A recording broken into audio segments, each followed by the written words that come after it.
Welcome to the National Press Foundation's October 2024 Widening the Pipeline virtual training. My name is Rachel Jones, and I'm the Director of Journalism Initiatives with NPF. Today's theme is expanding our vision for what's possible in journalism. The current disruption and happening in journalism today offers both challenges and opportunities to journalists. Those who are able to think more broadly about their communication skills can often find ways to remain in the media business, but on their own terms. During the October 2024 virtual training, we'll hear from a journalist who has pivoted to the road less traveled in media through a path other than the traditional newsroom jobs of reporting and editing. The end goal of this conversation is to help extend our own reach in media in ways that benefit both the public and our personal career journeys. So this morning, we're welcoming Mariah Craddick. She is a product strategist with deep experience in the media industry. She's currently leading product strategy at The Atlantic with a focus on driving subscription growth and enabling retention through feature adoption and delightful subscriber experiences. Before that, Mariah led teams as a product manager at the Wall Street Journal, at McClatchy, and at Crane Communications. And she's played a key role in building features that drive readership and engagement. Mariah, thank you so much for joining us today. Yeah, thank you guys for having me. Thanks for that welcome.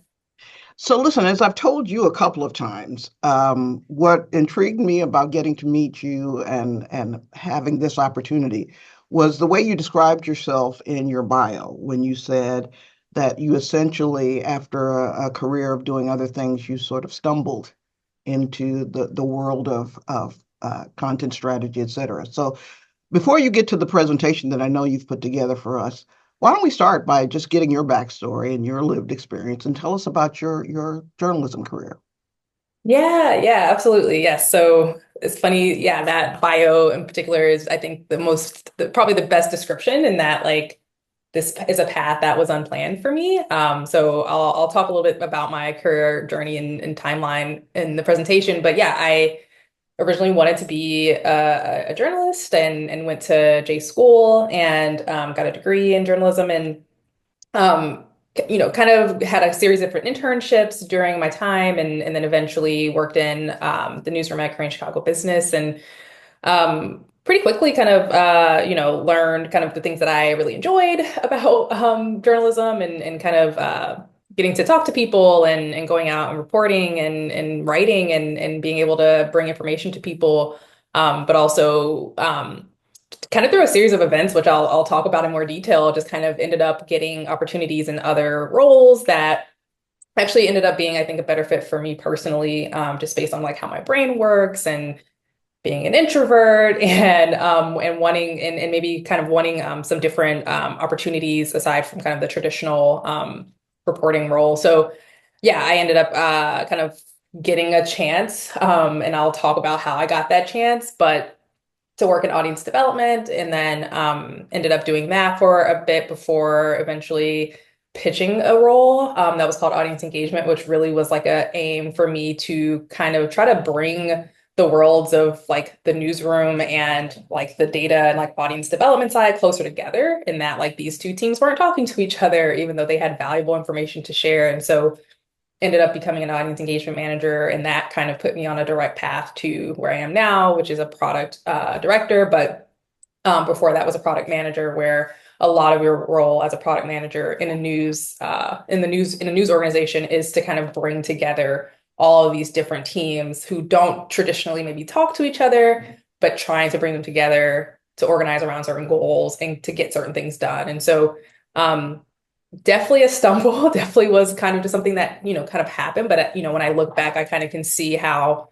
all those different steps kind of put me where I am now. And so, yeah, that's kind of the short version. But yeah, happy to go into more detail. Well, I do have 10 questions, but I think it's probably best to see your presentation first, and then maybe I'll give the journalist a chance to talk to you, but I'll let you take it away right here. Sure, absolutely. Happy to. So go ahead and share my screen. I've got just a couple slides, not a ton, so I promise I won't talk for too long. And if there are questions, I'll keep an eye on the chat, but I'll also, we'll obviously talk at the end. But first, check the screen's good. Everyone can see it okay. Hmm.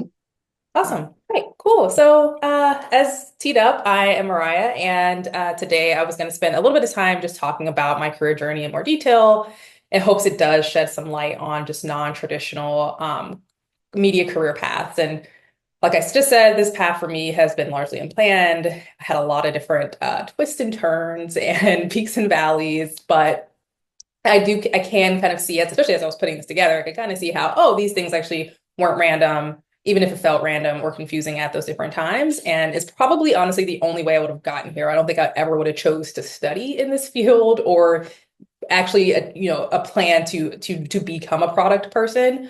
So again, I feel like all these things kind of had to happen in order to bring me here. But I was going to start with just like a little bit of a career timeline of sorts. So I say for me, it really started in college, where I was majoring in journalism at Columbia College of Chicago, which is where I live. I'm in Chicago still. And one of my first like big internships was at Ebony Magazine. I got an opportunity to spend a summer there doing research, conducting interviews, and then doing a little bit of writing. Got a couple of clips, which is really exciting. And part of the reason why I even came to Chicago in the first place was to somehow get in at Ebony and Jet magazine.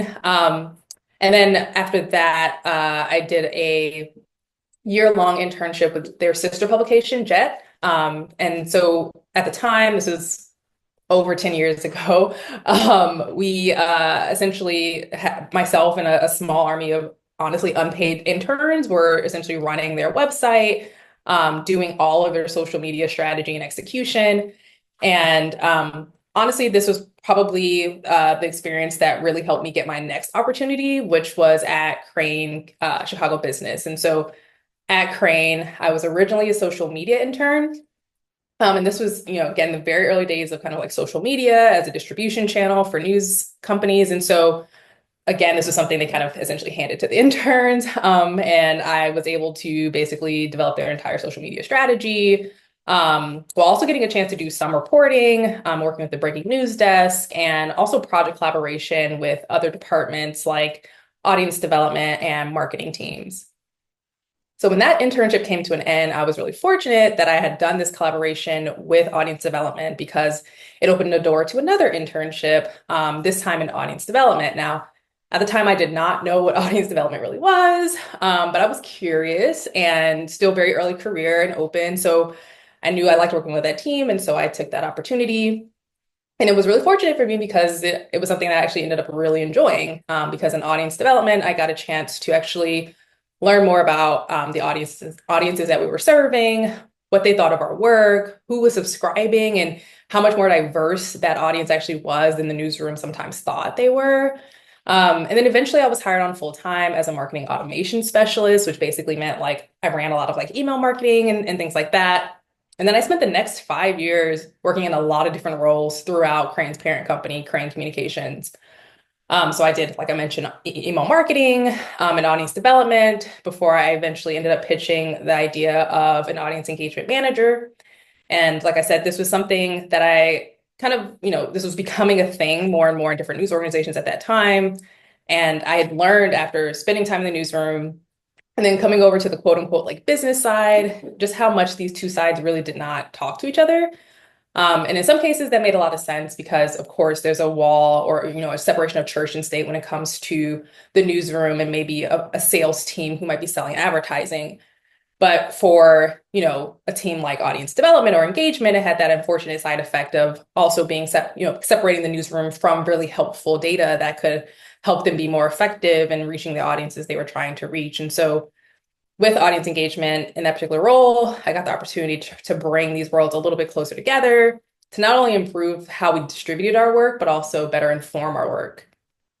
And so it was that kind of work, understanding our audiences, making informed decisions based on data, defining a digital strategy that eventually landed me my first product management job, which was actually also at Crane.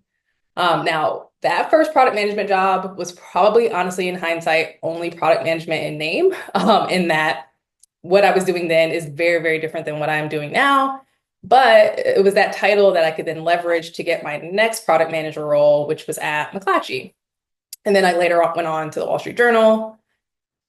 And it was in product that I think I really got a chance to bring all of these different skills from my past roles all together. So from cross-functional collaboration to digital strategy, research, writing, data analysis, these were all things that I had done in past roles that applied directly to the work that I was tasked with doing as a product manager.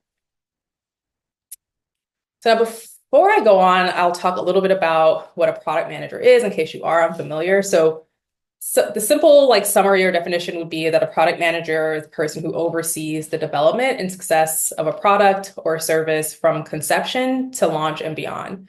So product managers are often the central point of contact who are coordinating, like I mentioned, across a lot of different people, a lot of different teams, which could include design, engineering, marketing, the newsroom, customer support or customer care, to basically ensure that your product aligns with both what the users need, but also business objectives. I think product is a role that was really common in the tech industry for a long time before becoming more popular in news organizations within the last decade or so. So now places like the New York Times have huge product management teams. Last I heard, they have over 100 or so. And they focus on different discrete areas of the product or the business. So they could be focused on newsletters or games, or some product teams are set up and organized around specific business outcomes. So you could be a product manager for subscription conversions or for subscriber engagement. So now at The Atlantic, I am currently the executive director of product. And I have a couple of different responsibilities, some of which include overseeing the product strategy for subscriber experience, features, and products, managing and mentoring a team of product managers, leading a cross-functional team of product managers, product designers, engineers, and data scientists who are focused on achieving certain outcomes. I get to help influence our culture and workflows to make our work more enjoyable and efficient. And I manage a lot of different stakeholders from across the organization to achieve various goals. So then, what does that work look like in practice? I often say that our team is tasked with creating high quality experiences that match and support the high quality of our journalism. And so we want to make it really easy and enjoyable for people to come and to The Atlantic and engage with our journalism. So that could look like a lot of different things. It could look like giving subscribers a way to share our journalism with others without the threat of a paywall through a feature like article gifting.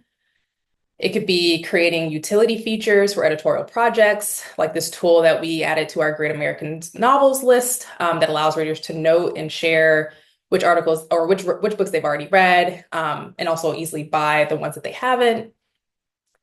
It could look like making more of our articles available in audio form with assistance from AI and creating audio players that make it easy to adjust the audio to your liking, or making it easy for you to complete your order for a subscription to The Atlantic and make it clear all the ways that you can get immediate value from a subscription with an informative onboarding process.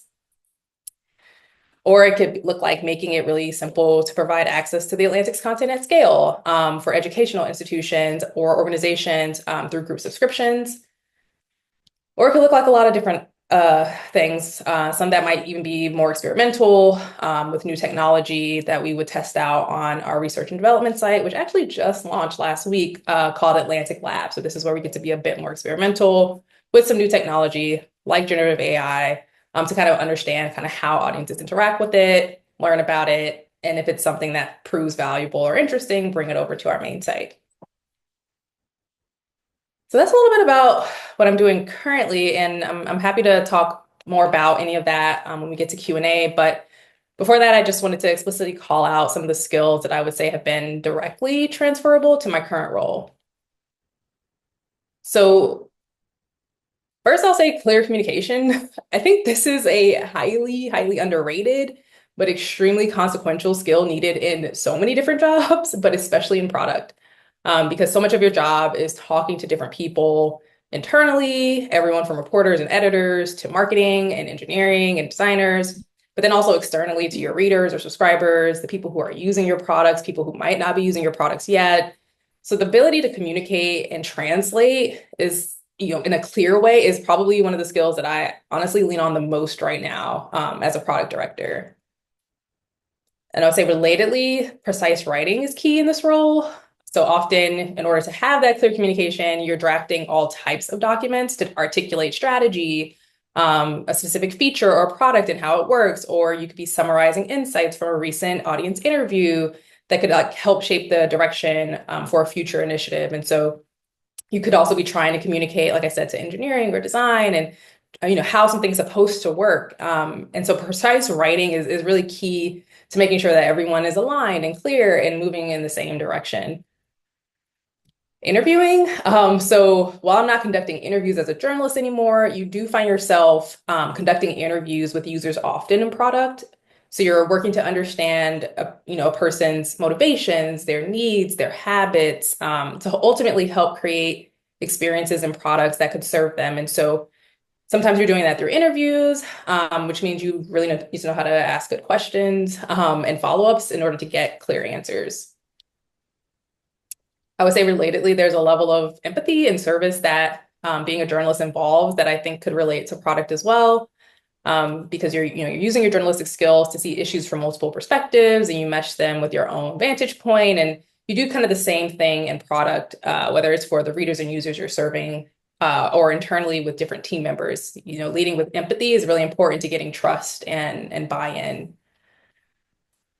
And then finally, I would say, as a reporter, you likely know how to spot and understand trends in data. And this is definitely something you're tasked with doing all the time in product. So whether it's quantitative or qualitative, you're using data to help inform your perspective and inspire strategic direction. Of course, there are some new skills that I had to learn within product, from project planning and learning how to manage a team of people to execute a project. That's something I hadn't done a lot of before, but had to learn how to do. To also creating and articulating what a business strategy might be, using inputs from users and readers along with your own business objectives. Having some technical proficiency and understanding in order to work closely with engineers in order to build things. I am not a technical person. I am not an engineer, but I do have to have some basic understanding of how things work in order to have productive conversations with them. Public speaking is something I should do a lot as a product person, because you're often directed with communicating the vision and the strategy around different products or different initiatives, and then doing that internally across different functions, but also sometimes externally. To leading brainstorms and ideation sessions, which is something that I had to learn how to do, and have successful brainstorms that don't feel like wasted time, which is a skill set. And then finally, learning different agile methodologies. And this is basically just a framework that many development teams use that prioritizes quick, iterative, and consistent development. So those are some of the skills that I can name that I had to gain in order to be successful in this current role. But I do hope this illustrates that some of the key differences between being a journalist and being a reporter and being a product manager, in case it does spark interest or curiosity for your own careers. Which brings me to the last couple of slides that I have, which are just like a few tips to consider if you are considering career transitions. Because like I noted earlier, my career path was largely unplanned. But when I do reflect and think back on how I navigated, these are a couple of things that I took away for your own consideration. So I would say first, network, and not just externally, but also internally. Sometimes it's easier, especially if you're thinking about a role change, to do it internally at the organization you're already working at. So talk to other departments, maybe shadow other teams, and learn ultimately like how the business operates. Like how do these teams even work and talk and function together? Because it could help you in your current role, it could just make you more connected and give you access to more resources that you would need anyway, or it could introduce you to your next role. So I would say network inside, stay flexible and be open to those unplanned paths. So the news industry is very unpredictable anyway, and so it is good to keep a really open mind about what your future could look like. With that being said, though, I would say know your North Star or what's guiding you. So have a clear understanding of what your ultimate motivation might be, For me, I care deeply about the mission of journalism, the dissemination of information freely, and making news organizations sustainable so that they can do that. And so that's really helped guide me in my career and kept me in the industry.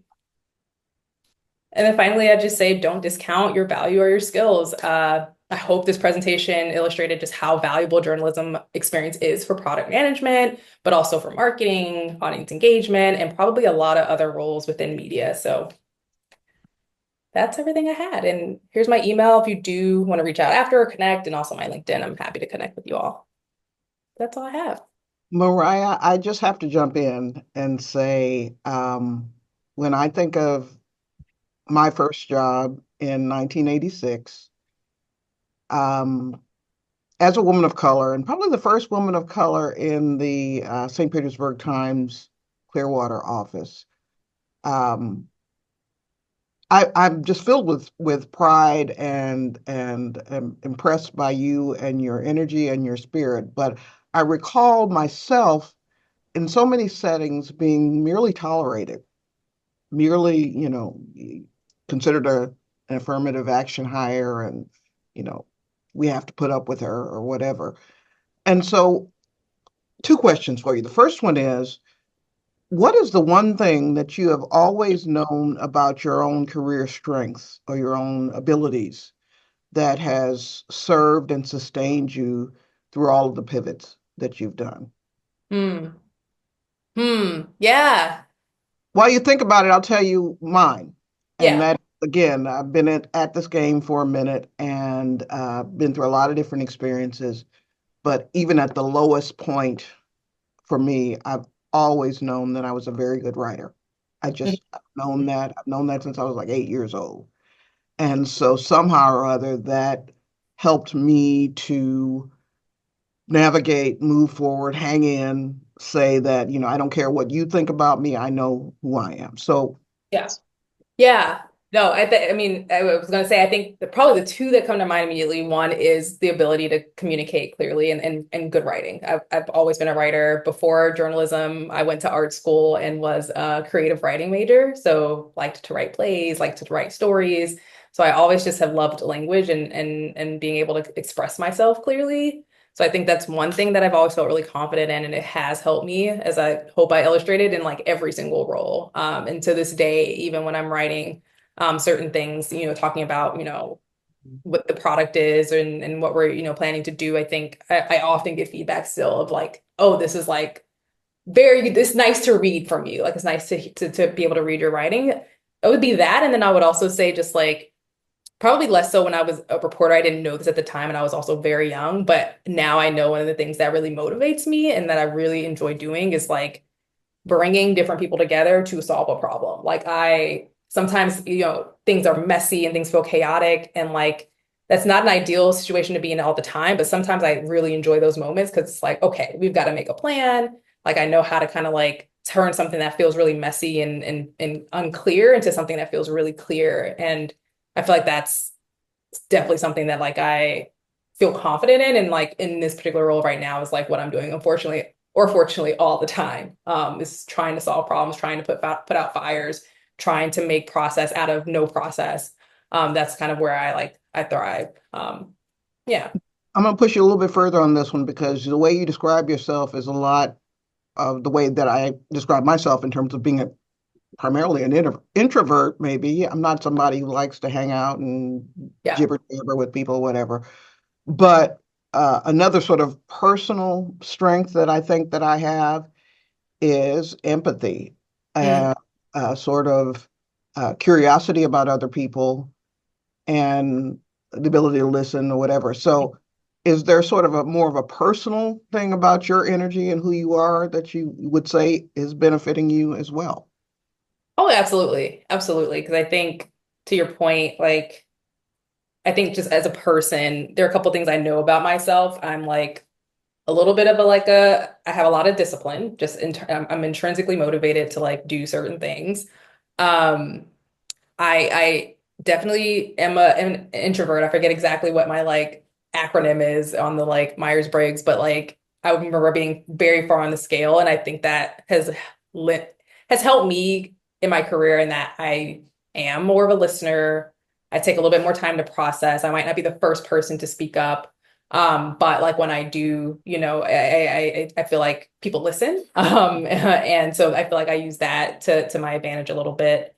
Um, so yeah, I think there are definitely like things just as a person. I think it was hard in the beginning. Like when I remember being in the newsroom really young, and one, I was the only person of color, period, at the Crane Chicago Business. Is a very conservative, very white, male dominated newsroom at the time, probably still to this day, to be quite honest. And I remember feeling so out of place. And I think I, definitely didn't have, the confidence to contribute in the way that like I wanted to, and felt just very, very much out of place. And but I think, for whatever reasons, like I think some of the things that I was able to do during my time there, and again, just kind of networking and finding the people of color even in other departments, which is honestly kind of like what I was able to do. I think kind of helped me like stay, because I think there was a period where, at least in those very early days, where I would question like, why am I here? Why am I doing this? I don't feel comfortable, and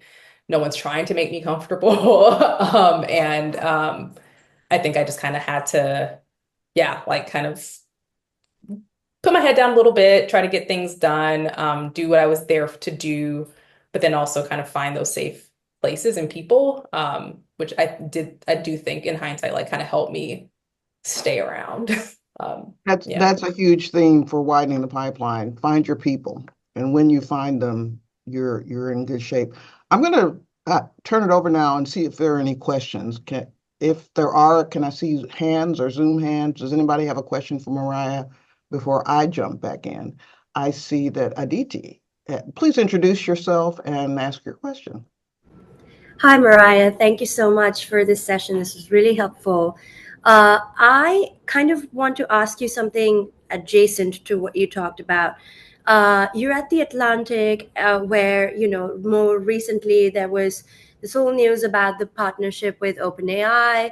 Uh, I kind of just want to hear about how you approach something like that, because AI, as much as we anticipated becoming a part of our lives, our newsrooms, our workflows, uh, I imagine that like it's new for a lot of people, and products and everything. And but as the writers in your own newsroom were kind of like asking for protection insurance and things like that. So I just kind of want to hear about how you approach that. What's your view on it? How you build products in uncertainty, things like that. Yeah, that's a good question. So I will say, like, as far as like that particular deal, like that's not something that like I was involved in at all.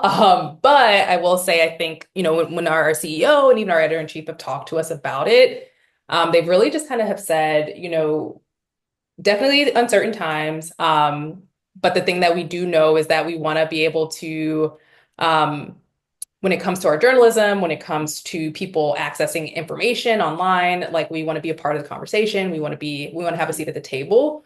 And so I think it was kind of our CEO's perspective at the time that, if we do these types of deals, and not just with OpenAI, but just with generative AI companies in general, that we can play a role in, one, making sure that our journalism is surfaced, that we get paid for it.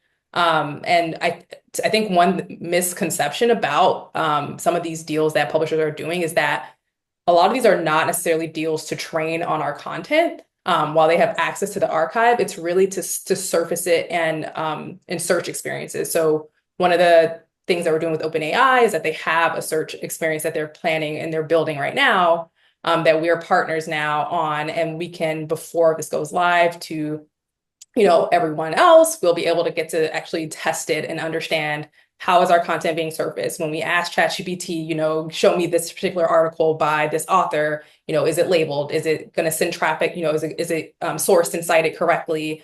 And we're providing that information back to them before it becomes kind of more available. So that's kind of one of the things, is just like being able to have control, being able to get paid for what, for the content versus, prior to these deals, ChatGPT kind of just like scraped the internet and took everyone's information without paying anyone. And so I think publishers are kind of all taking different stances. Some are making deals, some are suing if they have the ability to sue, which is very expensive to do, but that's what the New York Times is doing.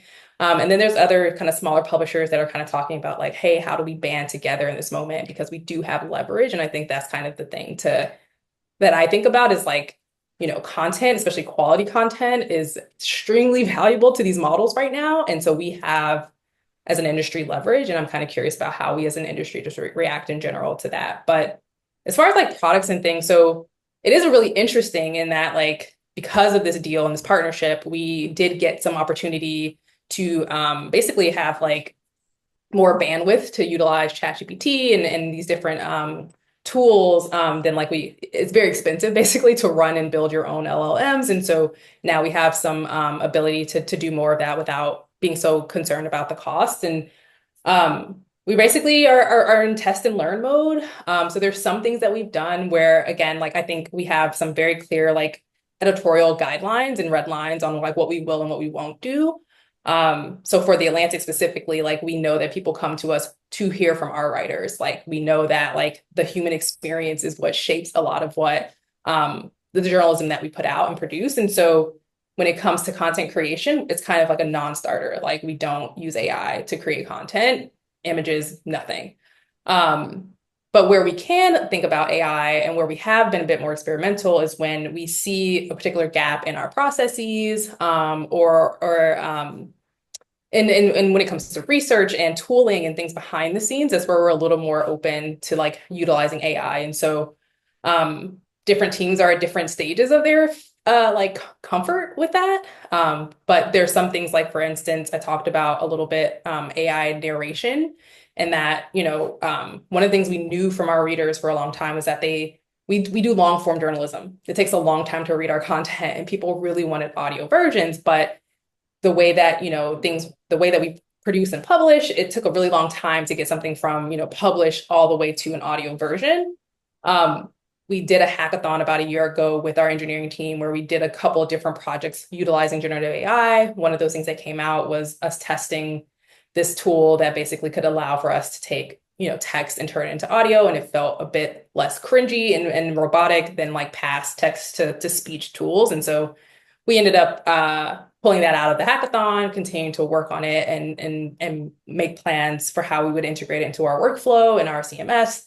And now are using that so that we can have most of our content at publish or very close to publish has an audio component, which kind of filled a gap in that we had and also served kind of a purpose. And it was something that people really wanted for us to be able to do. And so that's kind of like the sweet spot is like, if you can find, the things that one, fill a gap, whether behind the scenes, or in this case, this one is, audience facing, but it was something that otherwise I think we would have had a really hard time fulfilling.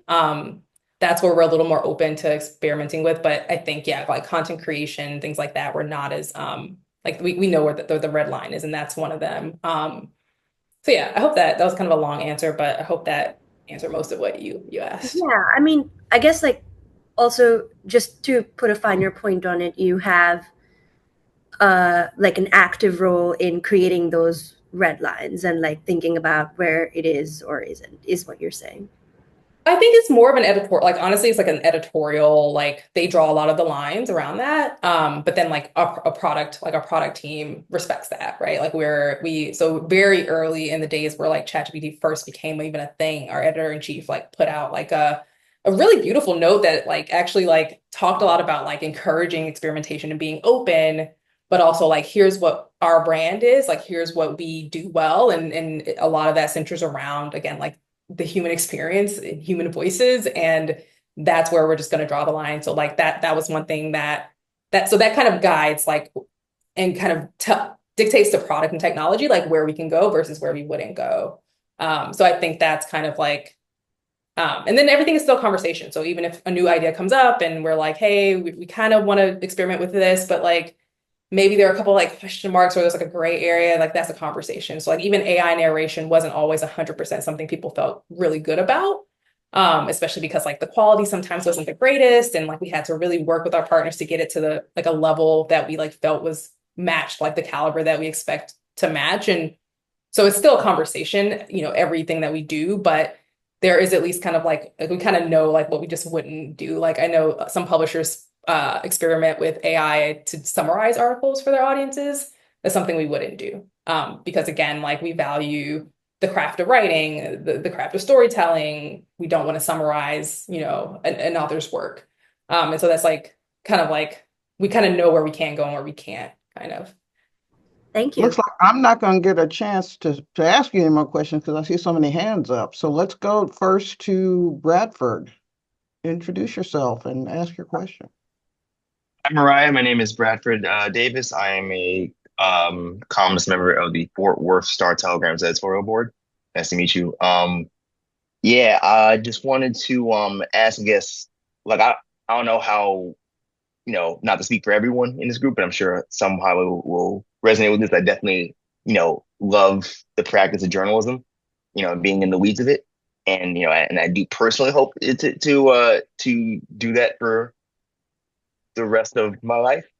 Um, we'll see though. Obviously, it's all I'm in the paying rent business ultimately, but but that's me. But anyway, with that said though, it's wonderful hearing from product focused people who also understand journalism.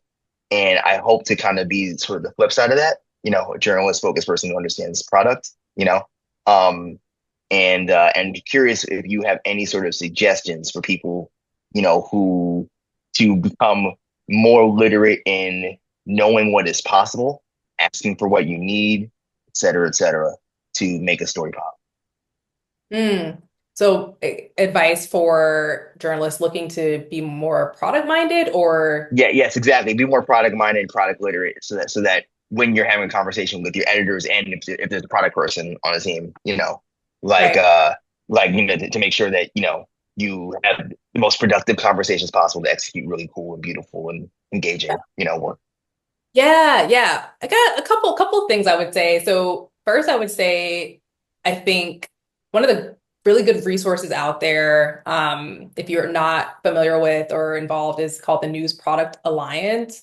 So they started a couple of years ago. It's a group that basically their whole motto is like anyone and everyone should be a product thinker. Because everyone should be thinking about like at the end of the day, like the end user, the end product. And so you don't have to be a product manager or a product person to be like a product thinker. Um, and so I would say first, like that would be my first thing is like maybe check out newsproductalliance.org and like they have a ton of resources that kind of help break down different terminology or different frameworks or the ways that you might hear product people talk about. Like they kind of break it down and make it like really plain. They also have a really great Slack community. So if you're just like interested in connecting with other people, because a lot of people in that Slack community are not product people, but they might be like on the newsletter team and like, or just want to be, to your point, like a little more product minded or want to know kind of how to be a bit more like data and insights focused around their work. And so like, I think the Slack community is a great like place to kind of get started and connect it with people who also want to do the same thing.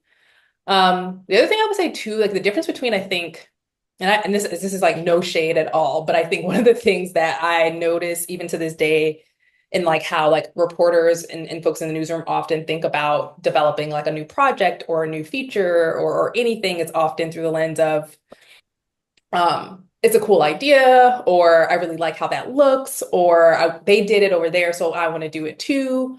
And sometimes it's they really hold fast to like their beliefs and views on like what something should look like or how something should operate. And I think one thing I would encourage if you just want to be more product minded is like catch yourself in those moments where you do have like an opportunity to either like work on a project or do something and maybe you have like a really strong opinion about what it should look like or how it should feel. I think that's obviously an input, but you should also try to think about like what is your user or the readers that you're trying to service, like what are their opinions and thoughts about that. Yes, do the competitive research. You should know kind of what your competitors are doing in that space too. That can be an input as well. But basically, try to use data if you can to help inform maybe your perspective a bit more and be open-minded to that. Because I think oftentimes, when I'm in conversations with some editorial teams, that's kind of where the breakdown happens is like one person just has a really strong opinion about what that thing should be. has no evidence, has nothing to back it up, but just like really feel strongly that it should be a certain way. And, another team will come in with insights, with evidence, with, here, and so sometimes those things don't really match up. And so I would say, like, I just encourage folks to being a little more data oriented. And of course, that doesn't mean that data has to make your decision. Like, ultimately, there is editorial judgment. Ultimately, sometimes you just want to make a call, but like, especially when it comes to like sometimes like design is often a place where that happens, where like there's just like maybe like conflicting opinions across like what the editor wants and like what the designer thinks is going to be better for the like user experience. And sometimes I think like just checking yourself in those moments and seeing if you can pull some data into the conversation to help inform the conversation, I think is like a good way to be more product minded. So those are two things I would say. Join NPA and yeah, maybe just try to be a little bit more, apply some of those practices to like your own work, because I think anyone can do it no matter what their role is. It looks like Caroline is next. Hi, I'm Caroline Colvin. I'm a writer for HR Dive. I'm a DI and labor reporter. My main question is, if you do want to pivot, do you have any ideas as to what someone in an editorial role can do to kind of build their clips, for lack of a better term, when it comes to applying for jobs that are more audience minded? I know that like often with social media jobs, they want, for example, proof, like they want you to demonstrate that you have like grown an account, for example. So I'm just curious if you're in an editorial role, you don't have that experience that you can point to concretely, how you can start like parlaying things that you do now into like an audience role. Yeah, that's a good question.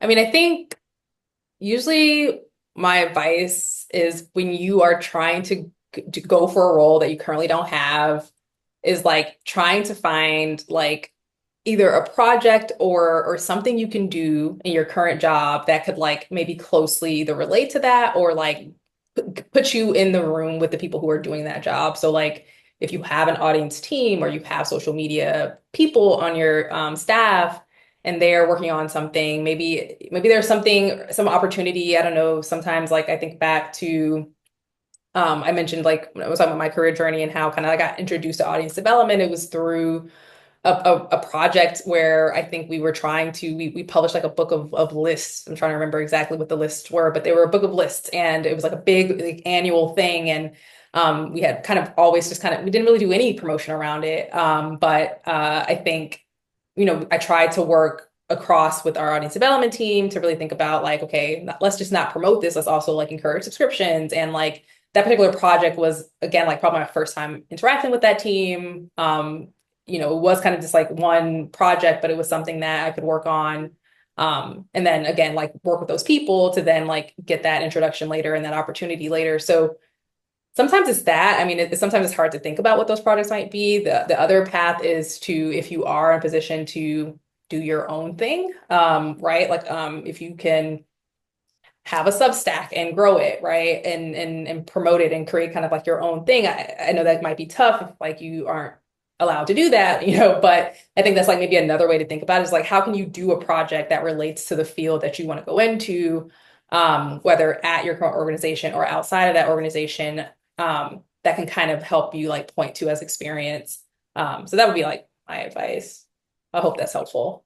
That's actually a great idea and something that several people have talked with me about and amplified this idea of doing a Substack to illustrate what your other strengths are other than what you're doing right now and maybe attracting attention. Let's go to Kayla now. Hi, it's so great to hear from you. I really appreciate the insight that you've shared with us. My name's Kayla. I'm a leader for newsletters at Bloomberg Industry Group. So I kind of have a little bit of familiarity working with the product and engineering team to make our newsletters work and go out and look good. So I'm interested to see how to like transition into a role like this potentially in the future, because the main thing that always has me questioning my career in journalism is work-life balance, the news cycle, and just my ability to enjoy life and enjoy my job, but also to enjoy, life. So I was wondering if you could tell us a little bit about your work-life balance and what your kind of schedule looks like in this role. Obviously, things are going to depend on the news cycle and the beat and the organization that you work in, whether or not you're coming up on deadlines for a particular product that you're launching. But could you tell us a little bit about what the predicted predictability for your job has been, your ability to kind of get ahead of things, to plan, and what crunch times might look like for your role and how you prepare and adjust for those crunch times. Yeah. Mariah, I think you can tell why we picked this crop of fellows. They are some smart cookies. Go ahead. Yes. No, I'm so glad you asked that question too, because that's actually like maybe the like thing I didn't say out loud about my transition out of reporting as well was that my own mental health, my ability to have predictability in my work schedule, having weekends, like that was kind of honestly like where I was kind of coming to. And I will say in this role, like in product management in general, very different, I think, work-life balances and just cadence of work schedule and all that is very, very different. Um, I will say a much more predictable schedule, in that Monday to Friday, 9 to 5 for the most part. And I think the Atlanta culture is kind of that way too, in that like I don't think we really encourage anyone to do anything outside of those hours. But of course, as a reporter, oftentimes if you have an interview or you know you need to be on site somewhere, like it really can just kind of run the gamut on like where you need to be and when you're working. But I will say for product, it's a lot more predictable. I think as far as when there are busy moments, oftentimes, like, so like a product person, a product manager, often we work in like cycles. So some places will plan twice a year, some will plan quarterly. At the Atlantic, we plan quarterly. So actually right now, today is like the start of our road mapping week where we're going to talk about, okay, what are we working on for the next 3 months? And that, kind of happens. It's a flurry, but then once you get into the quarter, it's kind of peaceful and you kind of know like, okay, this is what we're working on.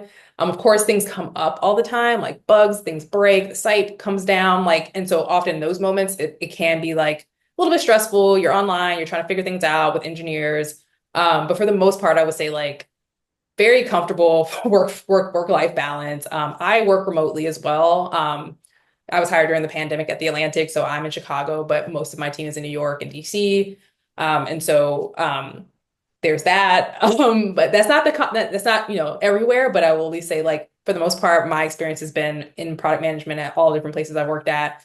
Pretty good work-life balance as long as you manage your time well. I will say as a product manager, the other big difference is that you're talking all the time. You're in meetings all the time. So I'm an introvert. So at the end of the day, I need to go and like lie down somewhere. Like it's not my favorite thing, but it's literally like I talked about throughout the presentation. You're communicating and talking and translating across different departments. So you are constantly in meetings. And so that would be like the trade-off is that like, yes, you might have like, you might be able to log off at 5, but you've been talking for 8 hours to different people, and that's like really draining. So that would be like the trade-off, but I would say that's kind of been my experience. Pretty good work-life balance, but you're in a lot of meetings. That's really good insight. Thank you so much. Yeah. Almaz. Hi, Mariah. I'm Almaz. I'm a social video producer at AP. Thank you so much for taking the time to share your journey with us. One of the goals that I have had for myself this year was to kind of give myself the space and the time to explore interests outside of journalism because I feel like I've been pretty tunnel visioned on it basically my whole life. But I've found it quite intimidating, especially when thinking about roles in tech because it just on the surface seems like there's no overlap between the two worlds. But I think your perspective and your journey has definitely been like super enlightening and quite comforting. I just wanted to know when making the case for creating that audience engagement manager role, or even when you were applying for that first product manager role, were there any kind of like certifications or technical qualifications that you got, or even felt that you needed in order to like advance on that side? Hmm. Yeah, no. So in both cases, or to this day, I do not have any technical certifications in anything. I have taken different classes, different courses, but I do not have any certifications. And so I think in the beginning, when I first became my first product management job, honestly, was the case of Crane. I had been at Crane for a long time. Like I mentioned, I had a lot of different roles. And the last role that I had, I think I was like a new acquisition manager, and I was kind of bored, but I knew everyone at that company really well. and they had just started a product team. And the person who was hiring for it, we knew each other really well. And basically she kind of gave me an opportunity and said, this is a role that like you haven't done before, but you have all this various experience. I know you really well. I know you're a good worker. So she gave me that opportunity. And I remember being in that role. And I remember at the time, LinkedIn Learning had just become kind of a thing. And I remember just spending like hours on LinkedIn Learning, like trying to understand like what is agile, what is a scrum ceremony, what is a stand-up supposed to be.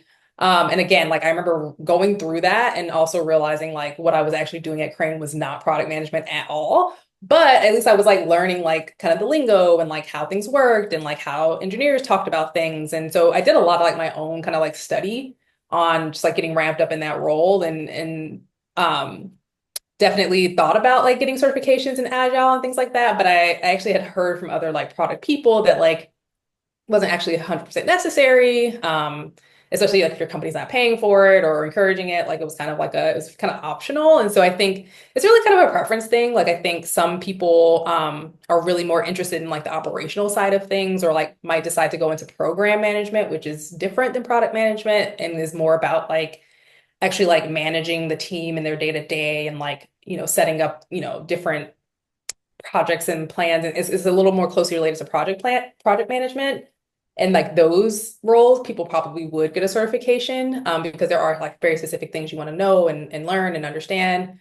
But for product management, it really varies. And honestly, like in some cases, you feel like you're a generalist and that like you kind of are like learning about a lot of different things, but at the very like high level. So you're learning about how things work technically. You're learning about data analysis and some data science stuff. You're learning about marketing, but all at the very top.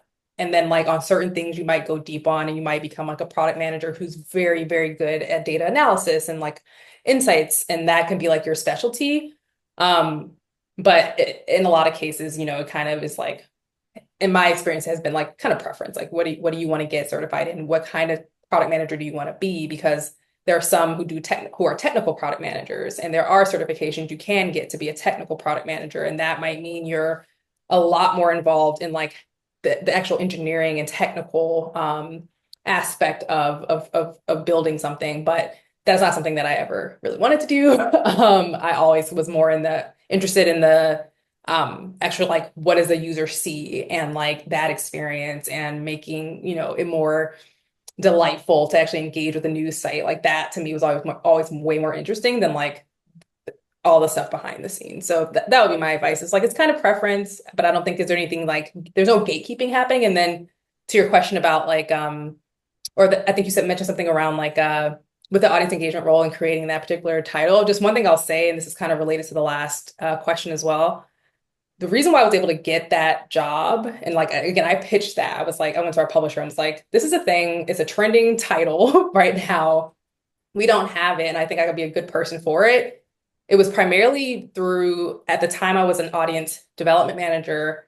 And I, again, knew that our team was not talking to the newsroom at all. And I knew I had certain people in the newsroom who I could go and talk to and build alliances with. And so we basically formed this like little like cross-functional team that had some editors from the newsroom side, had some folks from marketing, and then myself from audience development. And we basically worked together for a couple of months. And at the time, I remember it was all kind of really focused on social media distribution and making sure that like we had a cohesive strategy that actually included the newsroom, and like we actually like fed back audience feedback into our reporting cycle, and like actually establishing processes around that. And it ended up being like a really good, like, again, it was kind of a side project. I got my boss to like stamp off on my time to do it, but it wasn't something that was technically a part of my job, but was something I was able to kind of spin up with a couple other folks. And we were able to like successfully like grow our audiences and things like that, and showed how growing our audiences on these platforms related back to traffic to our site, which related to subscriptions. And so we were able to kind of like draw the line as to like, first of all, social media is important. Here's why. Here's how we can integrate it into our processes. And then ultimately was why I was able to get that role, was kind of showing the value of like, you should have a person do this full time and it should be me. So that's another piece of advice. We've got two more questions before I jump back in with my final salvo, but let's go to Ambar. Hi, Mariah. Thanks for this. I'm I'm wondering if you have any best practices for reporters looking to build a case to their editors why audiences might really care about certain stories, especially if you're working in a newsroom where you have a more amorphous idea of what your audience is. Like, what are certain audience metrics or other kind of practices to help build that audience profile? Hmm. Yeah, I mean, I guess the first thing would be to make sure you have access to like who your audience is. So, I mean, hopefully there's a team, or if not, a tool that will provide you some insights into just like, I mean, it could be Google Analytics data. It can be just like your subscription data if you have subscriptions, and like the makeup of like what your subscribers look like. Um, if you have, again, you might not, but like there might be audience research that you've done in the past. If not, there might be an opportunity for you to survey your audience and understand whatever the questions are that you're trying to understand or make the case around, like whether it's around like coverage areas where you're like doing well versus where you're not. These are all kind of things you can go to your audience directly and learn. So I think it would be kind of like one, check to see what data is available to you. If you don't have the data available, is this something that you can get? Are you in a position to be able to survey or talk to your audiences? Focus groups are a thing that a lot of newsrooms like to do too, and bring in readers and just talk to them. Yeah, those would be like kind of the two things I would start with. And then from there, hopefully, again, it depends on probably the specifics of what the case that you're trying to make. But hopefully, having that data either supports it or it doesn't, or you need to find out. And like I said, maybe conduct like new research. So I don't know if that's helpful, because I don't know the specifics of what you're trying to make the case to do, but definitely feel free to like reach out if you want to chat more too. Yeah, thank you. And let's end with Idly. Hi, thanks for taking the time to speak with us. My name's Idali. I'm a reporter with Borderless Magazine in Chicago, actually. I have started to be exposed a little bit more into like product management and like audience engagement through Borderless. They're fairly new, only like about 5 years old or so, or 4 years old. And they started with that in mind, which is really cool to see after being in other publications where maybe they are much older, but they're still not considering the significance of audience engagement and audience development. And so, yeah, I found it very intriguing. But my question for you is, what are some skills that, as an executive director, maybe looking for additions to your team or anything like that, are things that you're looking for people to already have, and where is there more room for those people to grow those skills while in the job? Yeah, yeah, that's a really good question. I think for product managers, and unfortunately at the Atlantic, we do have like associate product managers. So that's usually like an entry level role. So if someone has never done product before, it is one of those jobs that you do kind of want to have some similar experience in, just because, again, like I mentioned, the cadence and working style and terminology is like very kind of like unique to the role. And so traditionally, we try to bring people in if they've never had product experience into the associate product manager role. And in that role, really what we're looking for are just people who, I mean, the biggest thing, and this is something you cannot teach and is really frustrating when people don't have it, is just like people who take initiative, like purely take initiative, because honestly, product management is a job where it on a daily basis is changing. Like there is no checklist that you do every day. Literally every day you have to come in and figure out like what is the most important and what's urgent for me to get done. And so just one, I think having, people who take initiative, who can balance and spin a lot of plates, quite honestly, because you're multitasking consistently. You're, like I said, you're in meetings a lot, but you also have to get work done. And so you have to be a really good person, really good with your time management. And then people who know how to talk to people. And I talked about that earlier, like who are empathetic, who listen well, because again, a lot of your job is like talking and understanding what people's motivations are and what their needs are. And sometimes, you have to convince people internally to like come along with you. And so you have to be like a good people person. And so I think those are some of the things that like in interviews you're trying to get at, you're trying to understand like how does this person operate? Like, Are they, a motivated person? Can they manage their time well? And are they good with people?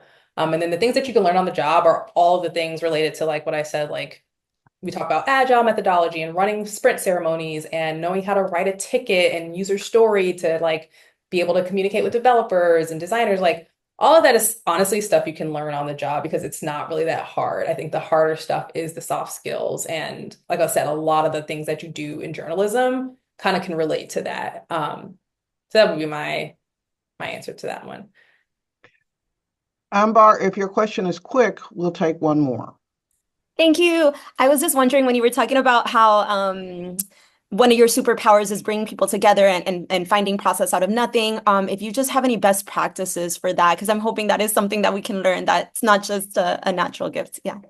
Man, yeah. I mean, gosh, my advice for making mess out of chaos or making hopefully order out of chaos, I think one, like take notes, I guess, would be like my first thing, like write things down. I feel like sometimes people just come into like a room and we just start like venting and like no one's like trying a solution. No one is actually trying to diagnose what the problem is. We're just like venting. And to me, sometimes that's fun, but like other times, like, no, like we need to actually like figure out like what the potential solution is. And so I think that's like the first thing. Also like don't over process things. Like I don't think there has to be a process for any and everything. I think it's often like process is like a answer, but it's not the only answer. So sometimes I've come up against moments where I'm trying to like introduce new steps to our process to try to like alleviate a problem, but I'm actually not addressing the actual problem, which has something else to do with like structure and teams or people. And so I think that's the other thing to know is just like sometimes it's not the process, sometimes it's just like other things up the food chain. Um, yeah, those would be like my two with the rapid fire. I know we're at time, but like definitely please do reach out if you have other questions or things that come up after this. I've shared my email, which is just my first and last name at Gmail, and of course my LinkedIn. So if there are other things that come to mind, just reach out. Mariah, send us home with your superpower in settings where you are the only woman, maybe the only woman of color.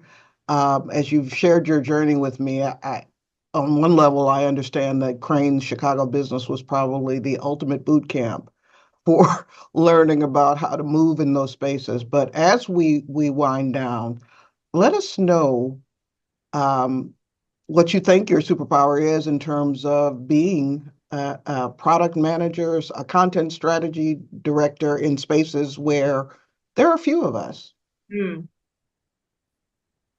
Hmm. I mean, a superpower because I am one of the onlys is that I have a unique perspective. I have a different perspective on a lot of things, and I can spot things that could become problems before they become problems. And so even on the leadership team I'm on now, I'm the only one. And I think I have maybe a bit more empathy and a bit more just awareness of like how certain things might land or like how like if we as a leadership team decide to talk about this without talking about that like how that might not go over well and also because I have just like worked in every job so like I've been at the bottom and I've worked my way through and I know how disconnected you can feel sometimes when you're more entry level and so I'm often, I feel like advocating for us to be like more human and more personable and to explain like our thinking behind decisions we make so that people don't start to question and things like that. So I think that's probably my superpower is like I can bring that vantage point as a person of color, as a woman, as a Black woman, but also just as someone who's like worked in all these different roles. Like I know what it feels like to be there and not have the information that sometimes leadership doesn't always share. And so I think that's one thing I would say. Well, that's a huge thing. And this has been an incredibly inspiring and thoughtful conversation for, I think, all of us to have. So I'd like to take this opportunity to thank you so much for taking time out to speak to the Widening the Pipeline Fellows. And now that you're a member of the NPF family, we're going to be calling on you quite frequently. So thank you so much. Absolutely. Thank you all so much for having me. Those are great questions. This great group. And yeah, we'll talk to you soon. See you elsewhere. Take care.